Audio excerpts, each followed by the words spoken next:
Doors be.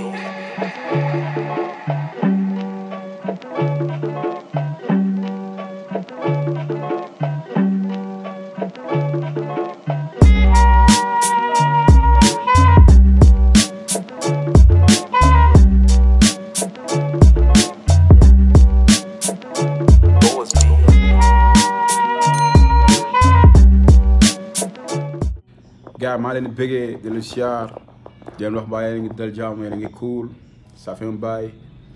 mais j'espère que lépp ngi cool mi ngi nice acca sama gars yi nga xamante ni ñu ngi abonné ci chaîne bi depuis lors maa ngi leen di siyaar ñi nga xam ne ñu ngi doog a dugg ci chaîne bi abonné leen te bu leen abonné après bu leen fàtte ba seen cloche notification ba vidéo bu ñu dugal rek ngeen mën ko am gars yi tey dañuy ñëw ci actualité rap Galsen rawatina gars yi comme jamono ji rek coowul Fata ak Nit Doff parce que di rappeler gars yi rek Fata mi bokkoon si benn groupe bu ñuy wax CBV mu nekk groupe bu engagé woon boo xamante ni daf doon teewal askanam di dénoncer li nga xam ne noonu la réew mi di doxee Fata bokkoon si groupe boobu nag ñu dem ba benn moment ñu gis Fata jël yoonu boppam xam nga jël beneen façon style musique gars di ko classe te Fata moom moo njëkkoon a classe waa Rapadio Daddy bi dañu bëri comprendre ñu après Daddy bi muy tontu Fata nu la affaire bi demee woon xam naa dinaa si ñëw ak El Cissé mu gën cee indi ay détails maanaam Fata fa mu commencé ba nu mu change mooy ni mu changé mais Nit Doff 2007 dafa ñëw def classe Nikof classe yi ñu bëri du Fata rek ba récemment invité nañ ko si plateau yi buñ ko invité si plateau yi buñ ko laajee muy wax si affaire u Fata dafa changé Fata dafa gëm américain yi bon day toog si plateau yi di làkk anglais yaa ma gën a xam comme ni ngeen ko gisee rek Fata def benn post jël ay vidéo yoo xam ni daf ko boole posté ko ci page am Facebook am mu ni 18h jour boobu noonu Fata après génn na di expliquer bon li mu expliquer bëri na je pense que yéen gars yi ngeen xamante ni yéen seetaan ngeen ko ba lu mu ci souligner sax naan Nit Doff bon man même bu ma demee si États-Unis si kaane sax damay wax ci sama làkk donte façon bi ma koy waxee peut-être dafa bëgg a wax ni day wax ak kaana yi d'une manière boo xamante ni day valoriser maanaam fu mu jógee muy Galsen xam nga donc su kii la waxee ni ko yow boo toogee si ay plateau yi ay anglais ngay làkk di incarner affaire yooyu te ñun duñ ay kaana Fata ni ko yow bi ngay ñëw yaa ngi solu comme nit comme 50% muy 50 alors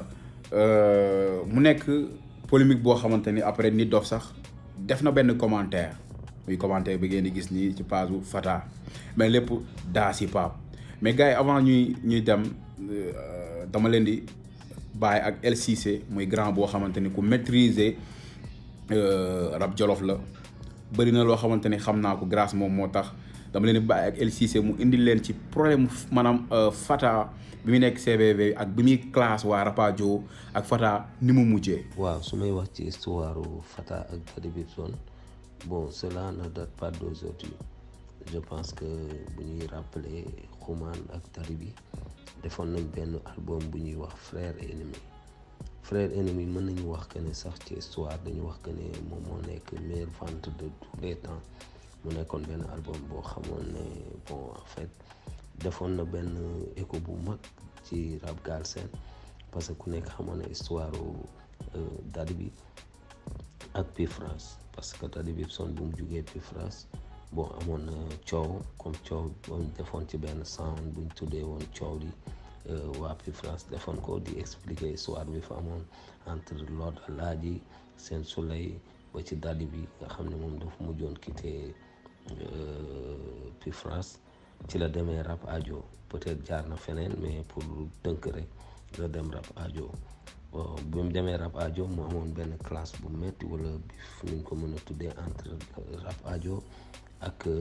P France loolu nekkoon benn histoire bu mag après loolu ci lañ dem ba quelque temps après bon comme rap bi aussi am na business et tout gars yi ñu ne léegi nañ def lu ñuy wax Frère Ennemi frère ennemi c'est entre Xuman et Bibson parce que histoire bu mag amoon na seen diggante juste ñu def benn duo wala on peut dire benn featuring boo xam ne juste dinañ wan nit ñi que ne hip hop aussi c'est business la liggéey la ñaar ñi mën nañu classante sans rien avoir ak seen relation personnelle automatiquement ci lañ def album boobu aussi comme niñ ko mën a waxee mu nekk meilleure vente de tous les temps ci hip hop Galsen parce que album boobu defoon na benn bomb bon loolu bu mu amee te aussi ñooñu nekkoon ñu gënoon respecté ci game bi comme léegi Daddy bi dafa nekkoon comment dirais-je dafa nekkoon Rap Ajo biñ defee sound bi mu am benn sound boo xam ne nii bon dañ ci doon wax benn sound boo xam ne kaañ moo tax sound boobu ci lañ taxawal sax ñoom ci biir album bi lu ñuy wax clandestin mooy c'est entre Pifras et PBS nga xam da nga doon am ay Keyti Daddy bi Iba xam na même Makhtar et tout bon loolu bi mu amee ñu def clandestin boobu def ci album boobu ñu def ci benn sound boo xam ne kañ moo tax ci la ñu wax lu tax ñu jug di fayal ngir bëgg yëkkati waat sunu rap lan moo tax kañ moo tax bon sound boobu bi mu génnee wala album bi mu génnee après ci la Fata def benn sound juste pour classe par rapport ak sound boobu ñuy wax kañ moo tax bon ci la def benn sound mooy article boobu mu génne woon je pense que si c'était 380 yaakaar naa parce que boobu daf doon def ci concept CVV parce que CVV bon benn cellule la boo xam ne c'était juste ñoom seen produit yëpp dañ doon basé wu ci ay article comme ci affaire de jugement la moo tax dañ doon basé ci ay article tel bon mais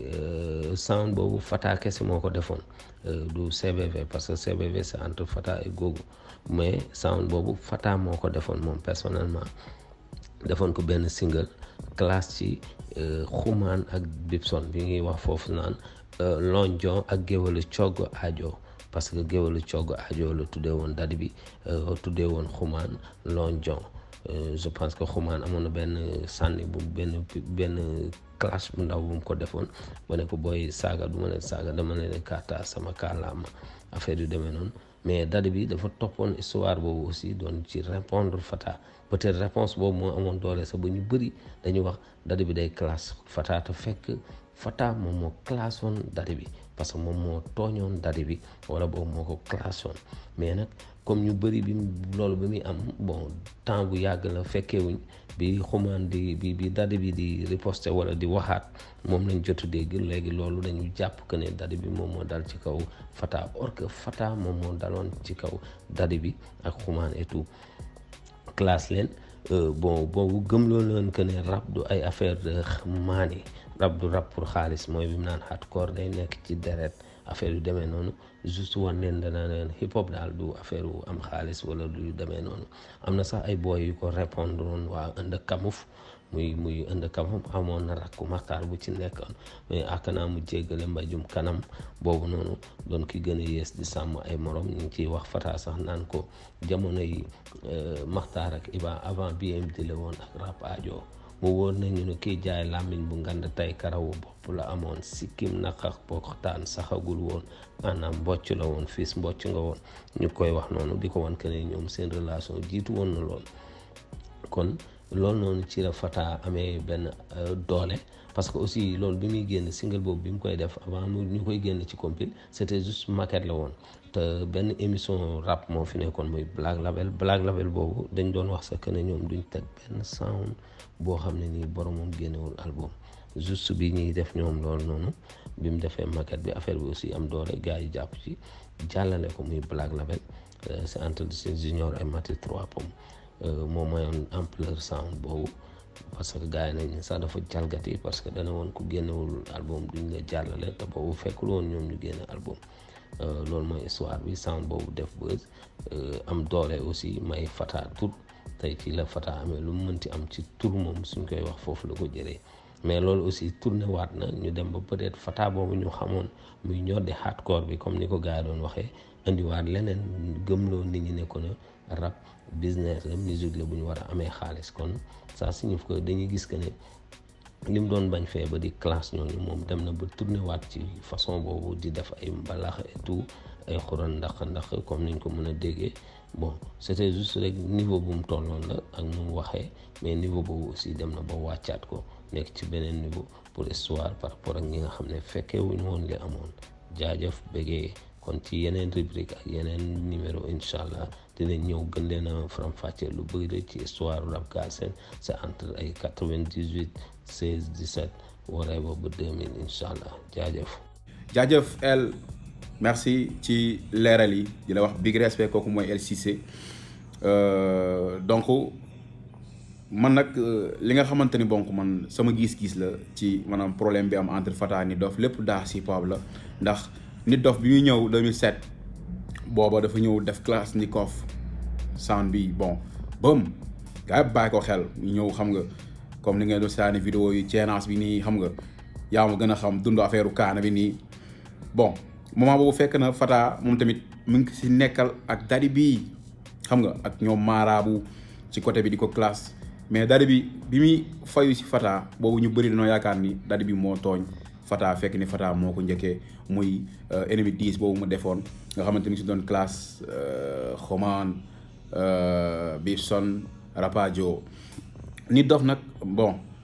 xëy na day wax li nga xamante ni moom moo ko metti entre ak Fata ni mu changé mais je pense que kii la bu nangulee Samba Peuzzi ci li muy def war na koo nangul Fata bon ci sama xalaat ndax Peuzzi moomu bi muy commencé daf doon rap nice di def ay série freestyle di rap comme ni gars yi di rabe alors ñu dem ba benn moment Peuzzi di def lu mu fil ndax Nit Doff am na benn émission bi wax mu ni Samba li muy def dama koy fil même bu estafam nungoo man dama koy invité quoi c'est-à-dire que foofu noonu wax na li nekk si moom mais lan mooy problème bi entre mu nangul lii Samba nangulu ko Fata parce que Fata li muy def li mu doon def li muy def maanaam muy rap mbalax bi wala jël ay perki du si tegu loolu bokk na si ñi nga xamante ni ñi ko valoriser ndax ñu bëri doon wax naan foog Fata rap mbalax bu muy def après ñoom Samba ay ñeneen ak ñeneen ñëw di ko def xëy na Nit Doff li ko metti mooy Fata moment bu mu demee woon ni day teewal askanam xëy changé loolu moo tax mais nag benn côté tamit am nga même Fata bu toogee tamit ci plateau yi di làkk ay anglais yooyu noonu loolu langage la rek pour man kii rap ci anglais wala kii rap ci français yaa ma gën a xam ndax boo xoolee naaje yi ñu ngi nii dañuy wax ci seen làkk di wax ci anglais di ko jaxase loolu maanaam pour man communication la rek parce que kii la bi ngay ñëw en 2007 boobu noonu tamit tu te ressemble comme Nit Doff xam nga dund affaire kaana yooyu te gars yi affaire bi bu ñu doon ay complexe su ma nee complexe mooy suñu sabar yi suñu tama yi dëgg la fi lañ ko fekk rap la mais ku jël tama wala sabar sample ko amul dara lu ñaaw lu si nekk lan laa nunguwul kuy def rap ni yow da ngay ñëw di def leneen lu bokkul ak rap parce que rap du fekk ji benn musique moom musique moo koy fekk si parce que mën nga sampler sabar mën nga sampler leneen ak leneen à la base sample mooy originalité bi nga xamante ni des 70 ba ni gars yi commencé à l'aide de l'influence de blues reggae xam nga ak yenn xeetu musique moom lañ doon jël en boucle di ko dagg di ko def maanaam bitu classique muy évoluer ay crunk déri sab yëpp ñëw teew quoi man sama gis-gis daal mooy que yéen ñaar bon ku nekk bay na waar ci rap Galsen moo xam Fata xam nga moo xam Nit Doff te Fata moo njëkk rap Nit Doff Fata ñu ko xam dëgg xamoon nañ ko engagé la bi nekk CBV mais peut-être dafa dem ba benn instant mu changé ñu bëri si lañ ko meree kii la aussi tamit mu nekk ko engagé koo xamante ni depuis lors moom it mu ngi bay waaram musul changé parce que moom nee na si peuple bi rek lay fare defe naa ni ku nekk kon bon yaa ma gën a xam mais nag bala mënul gën a neex gars yi ku nekk def ci son def son classante bi xam nga gën a yéegal bagage yi xam nga Fata depuis lors gisuñu ko mu tontu parce que wax na ko 2007 ba léegi tontul mais j'aimerais bien ñu dekkil ko parce que Fata moom gars yi wax rek mais man ku ma nangu dama ko nangul ku mën rap la franchement ku mën rap la xëy na génération jamono bi mi classanteeg Bibson si loolu laa si fekkee mais amour hip hop bi may dund man damay gëstu dem si El surtout El Cissé wala Xuuj ñi nga xam ne dund nañ ko ma dem toog ma taataan si xam-xam parce que loolu la mbir mi di jariñ quoi xam nga mélomane yi mujjee juddu am na si ñoo xam ne comprendre duñ à la base xamuñu Fata dañoo ñëw rek tombé si ay Dip wala Ngaaka wala ñu tombé si ay Kaana Bass donc su fekkee ne nag yow li ngay dund daf la itteel day tam toog di fréquenter grand yi ñu lay xamal pour am débat d'idée quoi débat dafa neex xam nga lépp ñu def ko si respect xam ni rap Galsen la faaw ñu siy wax quoi donc gars yi les commentaires yéen tamit ngeen jox seen xalaat te bu ngeen commentaire ba pare bu leen fàttee abonné te boo leen abonné pare ngeen bës seen cloche notification ba vidéo bu ñu dugal rek ngeen